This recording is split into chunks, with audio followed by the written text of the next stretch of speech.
नमस्कार। आइए सुनते हैं मुंशी प्रेमचंद जी की लिखी कहानी माधवी। कभी कभी वन के फूलों में वह सुगंधित और रंग रूप मिल जाता है जो सजी हुई वाटिकाओं को कभी प्राप्त नहीं हो सकता। माधवी थी तो एक मूर्ख और दरिद्र मनुष्य की लड़की, परंतु विधाता ने उसे नारियों के सभी उत्तम गुणों से सुशोभित कर दिया था। उसमें शिक्षा सुधार को ग्रहण करने की विशेष योग्यता थी। माधवी और वृजरानी का मिलाप उस समय हुआ जब वृजरानी ससुराल आई।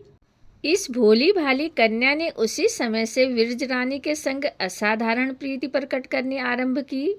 ज्ञान नहीं, वह उसे देवी समझती थी या क्या, परंतु कभी उसने वृजरानी के विरुद्ध एक शब्द भी मुख से न निकाला। वृजरानी भी उसे अपने संग सुलाती और अच्छे अच्छे रेशमी वस्त्र पहनाती। इससे अधिक प्रीति वह अपनी छोटी भगिनी से भी नहीं कर सकती थी। चित्त का चित्त से संबंध होता है। यदि प्रताप को वृजरानी से हार्दिक संबंध था तो वृजरानी भी प्रताप के प्रेम में पगी हुई थी। जब कमलाचरण से उसके विवाह की बात पक्की हुई तो वह प्रताप चंद्र से कम दुखी न हुई। हाँ, लज्जावश उसके हृदय के भाव कभी प्रकट न होते थे। विवाह हो जाने के पश्चात उसे नित्य चिंता रहती थी कि प्रताप चंद्र के पीड़ित हृदय को कैसे तसल्ली दूं। मेरा जीवन तो इस भांति आनंद से बीतता है, बेचारे प्रताप के ऊपर न जाने कैसी बीतती होगी। माधवी उन दिनों 11वें वर्ष में थी। उसके रूप रंग की सुंदरता, स्वभाव और गुण देख देखकर आश्चर्य होता था। वृजरानी को अचानक यह ध्यान आया कि क्या मेरी माधवी इस योग्य नहीं कि प्रताप उसे अपने कंठ का हार बनाए। उस दिन से वह माधवी के सुधार और प्यार में और भी अधिक प्रवृत्त हो गई थी। वह सोच सोचकर मन ही मन फूली न समाती कि जब माधवी 16-17 वर्ष की हो जाएगी तब मैं प्रताप के पास जाऊंगी और उससे हाथ जोड़कर कहूंगी कि माधवी मेरी बहन है, उसे आज से तुम अपनी चेरी समझो। क्या प्रताप मेरी बात टाल देंगे? नहीं, वे ऐसा नहीं कर सकते। आनंद तो तब है जबकि चाची स्वयं माधवी को अपनी बहू बनाने की मुझसे इच्छा करें।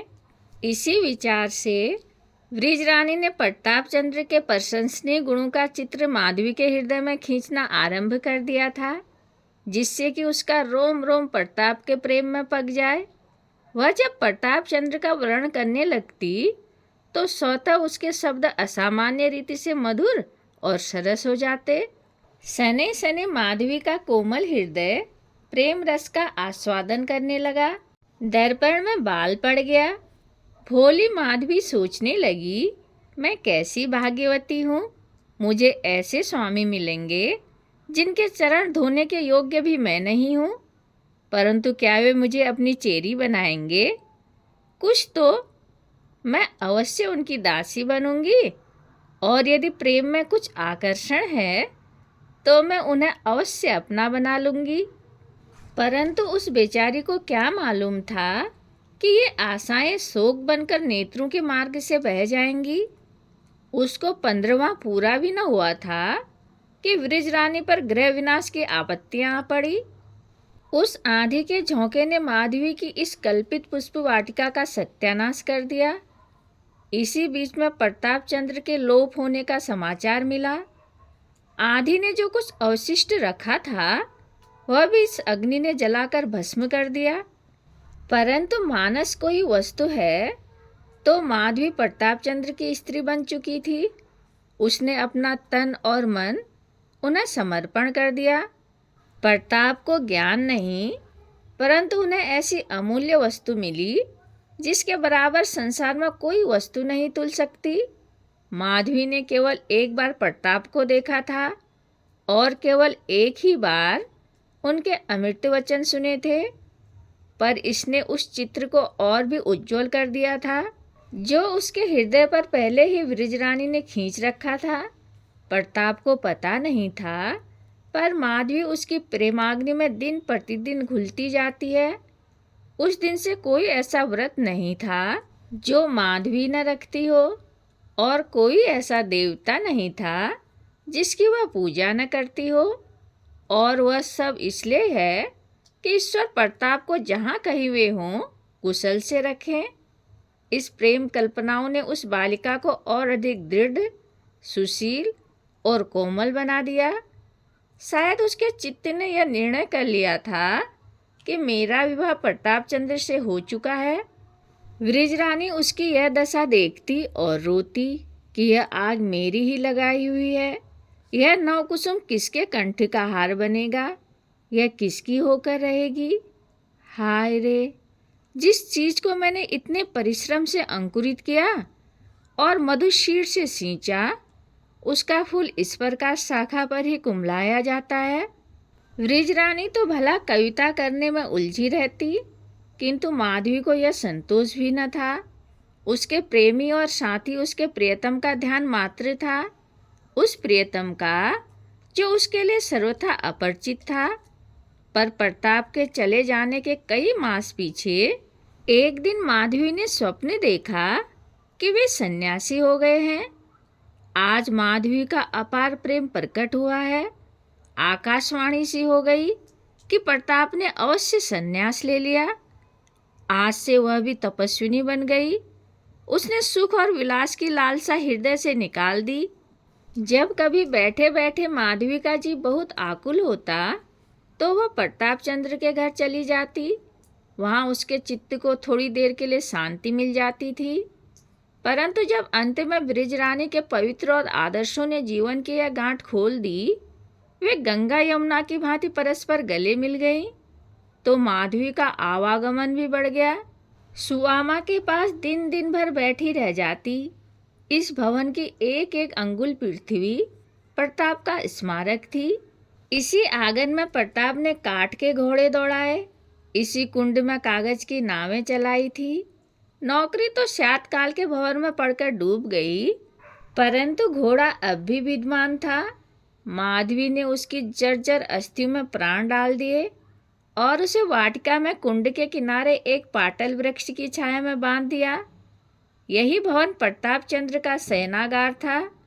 माधवी अब उसे अपने देवता का मंदिर समझती थी। इस पलंग ने प्रताप को बहुत दिनों तक अपने अंक में थपका थपका कर सुलाया था। माधवी अब उसे पुष्पों से सुसज्जित करती थी। माधवी ने इस कमरे को ऐसा सुसज्जित कर दिया जैसे वह कभी न था। चित्रों के मुख पर से धूल की यौनिका उठ गई। लैंप का भाग्य पुनः चमक उठा। माधवी की इस अनंत प्रेम भक्ति से सुआमा का दुख भी दूर हो गया। चिरकाल से उसके मुख पर प्रताप चंद्र का नाम कभी न आया था। बृजरानी से मेल मिलाप हो गया, परंतु दोनों स्त्रियों में कभी प्रताप चंद्र की चर्चा भी न होती थी। बृजरानी लज्जा की संकुचित थी और सुआमा क्रोध से, किंतु माधवी के प्रेमानल से पत्थर भी पिघल गया। अब वह प्रेम विह्वल होकर प्रताप के बालपन की बातें पूछने लगती तो सुआमा से रहा न जाता।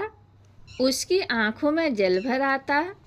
तब दोनों रोती और दिन दिन भर प्रताप की बातें समाप्त न होती। क्या अब माधवी के चित्त की दशा सुआमा से छिप सकती थी? वह बहुधा सोचती कि क्या तपस्विनी इसी प्रकार प्रेमाग्नि में जलती रहेगी, और वह भी बिना किसी आशा के।